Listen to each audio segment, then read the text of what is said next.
Hey, Ag Teacher Thoughts here, coming at you with another video, and this one's about end of the season hanging basket care. So in a previous video, I showed you how to disassemble a hanging basket, depending on whether it is in a pulp pot or whether or not it is in a plastic pot, and showed you how to dispose of each of those items. The next thing I wanted to show you is what to do with the root ball itself. Now, you've already paid for the potting soil that's in there. You've enjoyed it for an entire year. And it's time for that soil to give back to you in a different way. So where I live is in an area of northern Idaho. I am on a river delta, and the soil here is very, very sandy, and it's way too well drained. So you pour water on it, and the water just goes right through the soil. It's very hard to get anything to puddle up. There's very little clay here. It's mainly aggregate or like fist-sized rocks. So when I dig holes, they look like this. They're all over in my yard. So I want to add some nutrient material here and something to hold the water a little bit longer. You know, I could go out and I could purchase peat moss, but if I have enough hanging baskets, I might as well just take advantage of the material that I have there. So let me show you what to do with some of the root balls. So all you need to do with those hanging baskets is grab your root ball and just start breaking it apart with your hands. Okay, and you're just going to go through and you're going to crumble it up and just sprinkle it wherever you want in your garden. And this is a side flower bed for me. This is actually a shade garden. So keeping nutrients and moisture here is very important for the health of my shade plants. So this basket also had annuals in it, so there's nothing in here that's going to come back. There were some tender perennials, but in my region, they're not going to be able to withstand the cold. We can get down to 0 here quite easily, which is too cold for the verbena, which is a tender perennial in some areas. It's too cold for that to survive.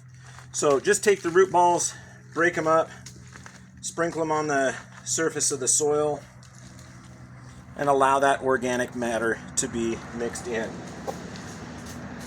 So with these, I do have a couple more to go through, but I'll do those at another time. And the other thing that I wanted to mention is some of your plant material is going to have a corm or a bulb, something that you can harvest and plant again next year. So this is another one of my pots.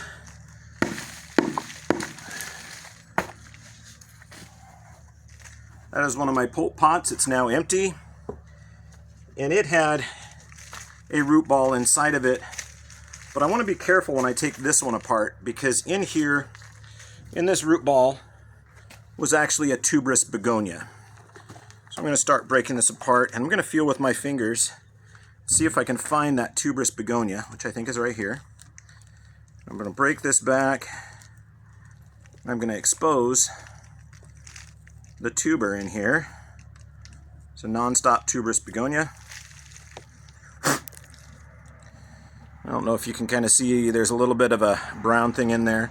This is going to be something that I can save for next year, so I'm going to set that off to the side. Then as I go through here, I know there were 2 plants in here, so I'm going to just go through with my fingers. And I did put the soil back in my pot after I broke it apart. I'm going to feel through with my fingers to see if I can find that other tuber. I think I found it. Yep. Where are you? I found you somewhere. Ooh, I don't know if that one survived. Let's keep going. Oh. I think that one might have died. But I'm just kind of scraping through the soil, feeling for the other tuber. Yeah, I think the one I found was a dead tuber. A dead tuber instead of a YouTuber. But that one is now empty. And the only thing that I was able to save was this tuber from a non-stop begonia. Okay, so there we go. You can kind of see the base of that. So this, I'm going to put in a little bit of soil. I'm going to put it in my garage where it's going to stay cool. I am going to have to water it a couple of times during the winter to make sure that it doesn't completely dry out. but that garage actually stays cool but does not freeze. So that should allow me to keep this nonstop petunia until next year. So one of the ways I can do that, I can grab this again, or I can grab a plastic container, put that in there with a little bit of this soil, and then I can replant this next spring. Anyway, let's take a look what we've got going on down here. This is just where I sprinkled some of my soil. It's in here amongst my hosta and my columbine. I can bring those leaves back up on the columbine, and then they've got a little bit of soil there. But all of this is going to go in, and then as I go through and I work my garden, I'll leave some of the light leaf cover in here, but a lot of it I do take out just to make sure that I'm not leaving pests in here. But this is again one of my side gardens, and it's had a rough time. You know, we're at the end of the season for it, so it's done. But anyway, there you go. I hope you learned a little bit about recycling your nursery containers and what you should do at the end of the season. So save that soil. It's now free. Ag Teacher Thoughts out.